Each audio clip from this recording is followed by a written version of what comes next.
रामलाल अमन कुमार के घर नौकरी करता था। अमन कुमार का बेटा सौरभ एक बड़े स्कूल में पढ़ता था, जबकि रामलाल का बेटा दीपक एक सरकारी स्कूल में पढ़ता था। सौरभ और दीपक दोनों ही पढ़ने में होशियार थे और अपने अपने स्कूल के अच्छे बच्चों में उनका नाम था। देखो पापा, मेरा रिपोर्ट कार्ड मिल गया। मैं क्लास में फर्स्ट आया हूँ। अरे वाह सौरभ, मुझे पता था मेरा बेटा इस बार भी क्लास में फर्स्ट आएगा। अरे रामलाल, दीपक भी तो अपनी क्लास में फर्स्ट आया है ना? अभी कुछ देर पहले ही वो भी अपना रिपोर्ट कार्ड दिखा रहा था। जी साहब, वो भी अपनी कक्षा में अव्वल आया है। पापा, सरकारी स्कूल में पढ़कर तो कोई भी फर्स्ट आ जाता है। वहाँ की पढ़ाई तो बहुत आसान है। दीपक ने कोई बड़ा काम नहीं किया, एक छोटे से स्कूल में फर्स्ट आकर। सौरभ, ये लो लड्डू। मैं फर्स्ट आया हूँ ना, तो बापू ने सबको बांटे हैं। मैं नहीं खाता ये बेकार से लड्डू।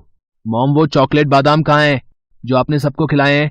मेरे पापा तुम्हारे बापू की तरह सस्ते लड्डू नहीं लाते। वो तो चॉकलेट ड्राई फ्रूट लाए हैं।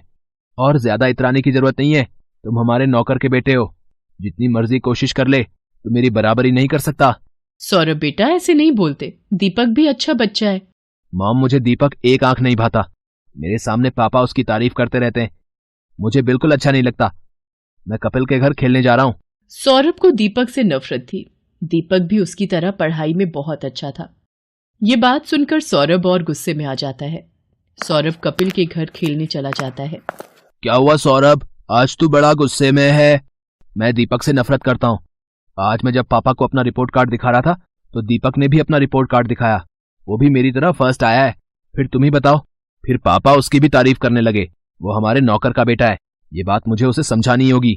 अरे तू चिंता क्यों करता है, सब ठीक हो जाएगा। अच्छा सुन, कल दोपहर में सारे दोस्त गेम में पैसे लगा रहे हैं। तू कितने लगाएगा? मेरी तरफ से 200 रुपए लगा दे।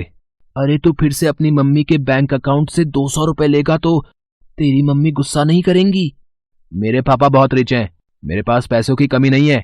मेरे मम्मी पापा मुझसे कुछ नहीं कहते हैं, क्योंकि मैं स्कूल में हमेशा फर्स्ट आता हूँ। सौरभ को गेम पर पैसा लगाने की आदत पड़ गई थी। वो आए दिन अपने दोस्त कपिल और बाकी दोस्तों के साथ ऑनलाइन गेम खेलता और उस पर पैसे लगाता। सौरभ पढ़ाई में अच्छा था, इसलिए उसकी मम्मी भी उसे अकाउंट से पैसे लेने के लिए कुछ नहीं कहती थी। सौरभ, तुमने मॉम के अकाउंट से आज फिर 200 रुपए निकाले हैं। पापा, वो मेरा ऑनलाइन ग्रुप गेम चल रहा है ना, तो उसी के लिए चाहिए थे। अरे मुझे पता है, सौरभ ने मुझे बता दिया था कि वो 200 रुपए ऐड कर रहा है। बेकार में गुस्सा होते रहते हो मेरे लाल पर। वो तो ठीक है संध्या, पर चलिए आप नाश्ता कीजिए। बच्चे हैं, आपस में लगे रहते हैं। संध्या अमन की बातों पर ध्यान नहीं देती। सौरभ को गेम खेलने की आदत पड़ती जा रही थी। एग्जाम भी नजदीक आ रहे थे। एक दिन, सौरभ क्या बात है, आजकल लग रहा है तुम पढ़ाई पर ध्यान नहीं दे रहे हो। तुम्हारी मैम का फोन आया था, तुम 2 दिन से ट्यूशन में लेट पहुंच रहे हो। मम्मी, वो एग्जाम आ रहे हैं ना, तो मैं कपिल के घर बैठकर पढ़ाई करता हूँ। हम दोनों साथ में ही ट्यूशन जाते हैं, तो पढ़ते हुए समय का पता ही नहीं चलता। अच्छा ये बात है, तुम कपिल के घर बैठकर एक्स्ट्रा टाइम में पढ़ाई कर रहे हो, ये बहुत अच्छी बात है।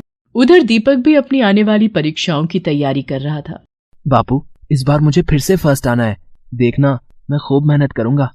अब मुझे पता है मेरे बेटे, तुम पढ़ाई में बहुत मेहनत कर रहे हो। देखना, तुम्हारा ये जोड़ा हुआ विद्याधन एक दिन तुम्हारे बहुत काम आएगा, और तुम एक दिन हम सबका नाम रोशन जरूर करोगे। चलो दीपक बेटा, अब आकर ये दूध चावल खा लो, मैंने तुम्हारी पसंद के बनाए हैं। और तुम वो कहाँ जा रहे हो अपनी कक्षा के बच्चों के साथ? माँ, मैं साइंस म्यूजियम देखने जा रहा हूँ। वहां पर विज्ञान संबंधित बहुत से उपकरण हैं। टीचर बता रही थी, हमें वहां जाने से बहुत कुछ सीखने को मिलेगा। अच्छा, ये तो बहुत अच्छी बात है।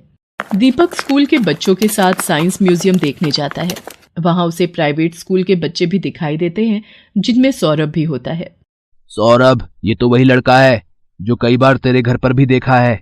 अरे ये हमारे नौकर रामलाल का ही तो लड़का है। गरीब नौकर का बेटा है ये। हाँ, ये नौकर का बेटा है, फिर तो ये भी नौकर हुआ। सब बच्चे दीपक पर हंसने लगते हैं। दीपक घर आकर सुस्त और उदास हो जाता है। बापू, सब बच्चे मुझे नौकर का बेटा कहकर चिढ़ा रहे थे।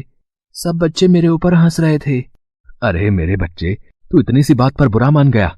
मैं तुझे तभी तो पढ़ा लिखा कर बढ़ा रहा हूँ, ताकि तू पढ़ लिख कर बड़ा आदमी बन सके और पैसे कमा सके। रामलाल की बातों को सुनकर दीपक में हिम्मत आ जाती है और वो खुश हो जाता है और खूब मन लगाकर पढ़ाई करने लगता है। अगले दिन दीपक स्कूल जाता है तो उसकी टीचर उसे कक्षा में पूरे साल अच्छा करने के लिए पुरस्कार देती है। दीपक ने पूरे साल बहुत मेहनत करके अव्वल स्थान पाया है, इसलिए दीपक को स्कूल की तरफ से कक्षा में best student of the year का अवार्ड दिया जा रहा है। और मैं जानती हूँ कि फाइनल एग्जाम जो आने वाले हैं, दीपक उसमें भी फर्स्ट क्लास पास होने की पूरी कोशिश में लगा होगा। Thank you ma'am. सब बच्चे तालियां बजाकर दीपक की प्रशंसा करते हैं। घर आकर दीपक अपने बापू और माँ को सारी बात बताता है। अरे वाह, ये तो बहुत सुंदर पुरस्कार है। जीते रहो मेरे बच्चे। बापू, मैं ये पुरस्कार अमन अंकल को दिखाकर उनका आशीर्वाद लेना चाहता हूँ। ठीक है बेटा, चल तू उनका भी आशीर्वाद ले ले।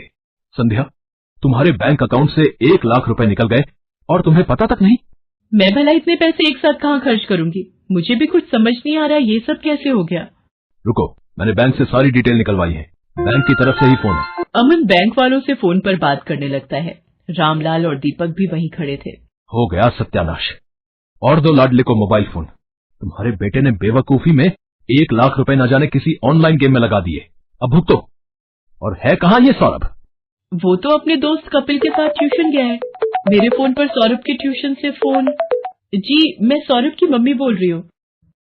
क्या सौरभ ट्यूशन नहीं आ रहा? पर जी ठीक है, सौरभ पिछले 1 हफ्ते से ट्यूशन नहीं जा रहा। तभी सौरभ आ जाता है। क्यों सौरभ, ट्यूशन से आ गए? जी पापा। अब तुम झूठ भी बोलने लगे हो। तुमने 1 लाख रुपए किसी ऑनलाइन गेम में लगा दिए और 1 हफ्ते से ट्यूशन भी नहीं जा रहे हो। 2 दिन बाद तुम्हारे फाइनल पेपर हैं। Papa mummy, I am sorry. मैं कपिल के बहकावे में आ गया था और उसी की वजह से आज मैं स्कूल टेस्ट पेपर में भी पहली बार फेल हो गया। अरे रामलाल, तुम कब आए? और दीपक बेटा, ये तुम्हारे हाथ में क्या है? जी ये वो, आज मुझे स्कूल में बेस्ट स्टूडेंट का अवार्ड मिला तो आपका आशीर्वाद लेने आ गया। जीते रहो बेटा, खूब तरक्की करो। अमन दीपक को आशीर्वाद देकर चुपचाप अपने कमरे में चला जाता है। पापा, क्या मैं अंदर आ सकता हूँ? मुझे अभी तुमसे कोई बात नहीं करनी सौरभ, अपने रूम में जाओ। मम्मी पापा मेरे से नाराज है, वो मेरे से बात नहीं कर रहे। सौरभ, अगर तुम्हें सच में अपनी गलती का एहसास है तो अपनी गलती को सुधारो, फिर तुम्हारे पापा का गुस्सा ठंडा हो जाएगा। मुझे पता है मम्मी, मुझे क्या करना है। सौरभ ने अब कपिल और उसके दोस्तों के साथ गेम खेलना बंद कर दिया और खूब मन लगाकर पढ़ने लगा। पर 2 दिन बाद उसका मैथ्स का पेपर था। उसने ट्यूशन की बहुत छुट्टियां ले ली थी और उसका कोर्स अभी बहुत बाकी रह गया था। मम्मी, मेरा बहुत सारा सिलेबस अभी रिवीजन के लिए बाकी है, मैं कैसे कर पाऊंगा? कुछ सवाल तो मुझे समझ भी नहीं आ रहे। सौरभ, तुम एक काम क्यों नहीं करते? दीपक की मैथ्स बहुत अच्छी है, उसके मार्क्स भी बहुत अच्छे आते हैं और मैंने सुना है अब तो सरकारी स्कूल की पढ़ाई भी बहुत अच्छी हो गई है और प्राइवेट स्कूल की किताबें और सरकारी स्कूल की किताबें एक जैसे कोर्स की पढ़ाई जाती हैं। मम्मी, क्या दीपक मेरी मदद करेगा? मैंने हमेशा उसके साथ गलत व्यवहार किया है। कोई बात नहीं, पर अब तुम्हें अपनी गलती का एहसास है, ये बहुत बड़ी बात है। रामलाल, दीपक को जरा बुला लाओ, सौरभ को मैथ्स में उसकी सहायता चाहिए। हाँ हाँ मालकिन, मैं अभी बुला लाता हूँ। सौरभ दीपक की सहायता से मैथ्स के पेपर की तैयारी करता है और बाकी सभी विषयों में भी सौरभ अब दीपक के साथ ही पढ़ने लगा। सौरभ भी दीपक की तरह अपने स्कूल में फर्स्ट आता है। सौरभ, तुम्हारा रिजल्ट देखकर मैं आज बहुत खुश हूँ। पापा, ये सब दीपक की वजह से ही हुआ है। इसने मेरी एग्जाम के दिनों में बहुत हेल्प की। Thank you Deepak.